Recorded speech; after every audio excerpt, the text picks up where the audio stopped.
Hello everyone, কেমন আছেন আপনারা সবাই? আশা করি আপনারা সবাই ভালো আছেন and welcome to my channel. আজকে আমি আপনাদের সাথে শেয়ার করব মাত্র 5 মিনিটে তৈরি তেল ছাড়া দারুণ স্বাদের একটা প্যানকেকের রেসিপি।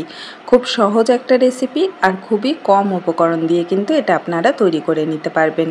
ব্রেকফাস্টে বা বাচ্চাদের টিফিনের জন্য কিন্তু আপনারা এই প্যানকেকটা তৈরি করে দিতে পারেন। ছোট থেকে বড় সবাই কিন্তু খুব পছন্দ করবে। তাহলে চলুন আর দেরি না করে ঝটপট বানিয়ে নিই এই নরম তুলতুলে প্যানকেক। আর রেসিপিটা যদি ভালো লাগে তো অবশ্যই একটি লাইক করবেন, আর আমার চ্যানেলে যদি নতুন এসে থাকেন চ্যানেলটাকে সাবস্ক্রাইব করে পাশের বেল আইকনটি প্রেস করে দেবেন। প্রথমে একটা মিক্সিং বলে আমি নিয়ে নিচ্ছি একটা ডিম। আপনারা যদি চান তো দুটো ডিমও ব্যবহার করতে পারেন। এখন একটা চায়ের কাপে মেপে আমি এখানে হাফ কাপ দুধ নিয়ে নিচ্ছি। দুধটা কিন্তু একদম রুম টেম্পারেচারে আছে, আর যে কোনো একটা চায়ের কাপ আপনারা ঠিক করে নেবেন, সেটা দিয়েই সব কিছু মেপে দিতে পারবেন। তো হাফ কাপ দুধ নেওয়ার পর আমি এখানে দিচ্ছি সামান্য একটু লবণ, আর তার সাথে দিয়ে দিচ্ছি আমি 3 টেবিল চামচ চিনি। মিষ্টিটা চাইলে আপনারা একটু কম বেশি করে নিতে পারেন। এখন এই সব কিছুকে আমি একটা হ্যান্ড উইচ দিয়ে ভালো করে ফেটিয়ে নিচ্ছি। হ্যান্ড উইচ না থাকলে একটা কাঁটা চামচ দিয়েও আপনারা ফেটিয়ে নিতে পারবেন। যখন দেখবেন যে এরকম উপরে ফেনা ফেনার মতো ভেসে উঠেছে, তখন কিন্তু আর ফেটানোর দরকার নেই। প্রায় 1 মিনিটের মতো আমি এটাকে ফেটিয়ে নিয়েছি, আর চিনিটাও কিন্তু খুব ভালো করে গলে গেছে। এখন এর মধ্যে আমি দিয়ে দিচ্ছি 1 কাপ ময়দা। যে কাপে মেপে আমি দুধটা নিয়েছি সেই কাপে মেপেই কিন্তু 1 কাপ ময়দা দিয়ে দিলাম, আর তার সাথে দিয়ে দিচ্ছি 1/4 টিস্পুনেরও কম বেকিং পাউডার। সামান্য একটু বেকিং পাউডার দিয়েছি। এখন সব কিছুকে ভালো করে আমি মিশিয়ে নেব। খেয়াল রাখবেন যাতে কোনো দানা ভাব না থাকে। একটা স্মুথ মিক্সচার আমাদের তৈরি করে নিতে হবে। তো এই যে দেখুন, মোটামুটি ভালো করে আমি ময়দাটা মিশিয়ে নিয়েছি, আর ব্যাটারের কনসিস্টেন্সিটা, ঘনত্বটা কিন্তু ঠিক এরকম হবে যে একদম পাতলাও না আর খুব ঘনও না, একদম মিডিয়াম ঘনত্বের একটা ব্যাটার তৈরি হয়ে যাবে। এখন এর মধ্যে দিয়ে দিচ্ছি আমি 5 থেকে 6 ফোঁটা ভ্যানিলা এসেন্স। 1 টিস্পুনের মতো ভ্যানিলা এসেন্স এখানে আমি দিয়েছি, যাতে ডিমের কাঁচা যে গন্ধটা আছে সেটা একদমই না থাকে।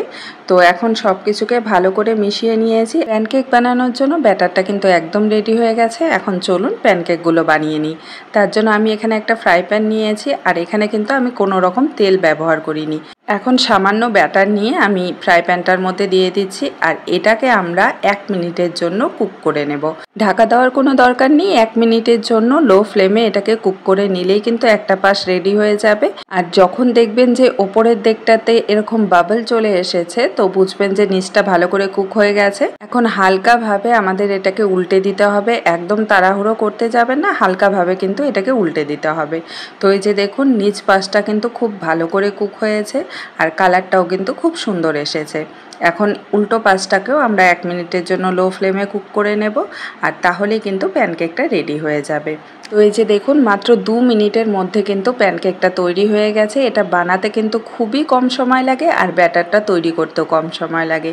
তো এখন সবগুলো প্যানকেক আমি একইভাবে তৈরি করে নেব। আপনারা যারা ফেসবুক পেজ থেকে আমার ভিডিওটা দেখছেন, তাদের কাছে অনুরোধ রইল পেজটিকে ফলো করার। আর রেসিপিগুলো যদি ভালো লাগে তো অবশ্যই লাইক আর শেয়ার করবেন। তো এভাবেই কিন্তু একই রকমভাবে আমি 2 মিনিটের জন্য এপাশ ওপাশ করে প্যানকেকটা ভেজে নিচ্ছি। হাতে সময় কম থাকলে ঝটপট যদি কিছু বানিয়ে নিতে চান, তাহলে কিন্তু এই প্যানকেকের রেসিপিটা ট্রাই করতে পারেন। একদম নরম তুলতুলে এই প্যানকেক তৈরি হয়ে যাবে পারফেক্টভাবে, তাও আবার 5 মিনিটের মধ্যে। তেল ছাড়া সবগুলো প্যানকেক কিন্তু আমি ভেজে নিয়েছি, আর এই প্যানকেকগুলো যে কতটা নরম হয়েছে আমি আপনাদের একটা দেখাচ্ছি। এতটা সফট আর এতটা নরম তুলতুলে এই প্যানকেক তৈরি হয়ে যাবে তেল ছাড়া, যে একটা খেলে কিন্তু কিছুতেই মন ভরবে না। খুব সহজেই কিন্তু খুব কম সময়ে এই রেসিপিটা আপনারা তৈরি করে নিতে পারবেন।